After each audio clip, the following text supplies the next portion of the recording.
Gas সিলিন্ডারের দাম বাড়ছে নাকি পাল্লা দিয়ে দূরাচ্ছে? সরকার দাম ঠিক করে দিল 1306 টাকা, কিন্তু বাজারে কিনতে গেলে দোকানদার চাচ্ছে 2000 থেকে শুরু করে 2500 টাকা। সাধারণ মানুষ এখন যাবে কোথায়?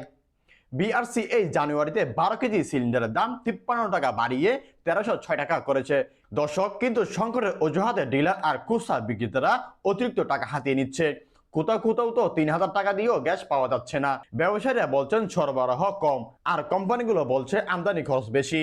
দর্শক, এদিকে মাঝখান থেকে পয়েন্ট কাটছে আমাদের মতো সাধারণ ক্রেতাদের। শীতের সময় পাইপলাইনেরও গ্যাস চাপ কম, তাই বর্ষা সিলিন্ডার, আর সেখানেও চলছে সিন্ডিকেটের কারসাজি। দর্শক, আপনার এলাকায় সিলিন্ডার কত করে বিক্রি হচ্ছে? অতিরিক্ত দাম চাইলে বা রসিদ না দিলে জাতীয় ভোক্তা অধিকারের সংরক্ষণ অধিদপ্তরের অভিযোগ জানান। আমরা চুপ থাকলে এই সিন্ডিকেট আরো শক্তিশালী হবে। আপনি সচেতন হন, নিজের অধিকার বুঝে নিন। ভিডিওটি শেয়ার করে সবাইকে বর্তমান পরিস্থিতি জানিয়ে দিন। দেখা হবে পরের ভিডিওতে। দেশ প্রবাসের সব খবর সবার আগে পেতে চোখ রাখুন সময়ের কথা অফিসিয়াল ফেসবুক পেজ ও ইউটিউব চ্যানেলে। আপনার পণ্য এবং প্রতিষ্ঠানের বিজ্ঞাপন দিতে আমাদের সাথে যোগাযোগ করুন। অবশ্যই আপনার স্বাধীন মতামতটি জানাই যাবেন কমেন্ট করে কমেন্ট বক্সে।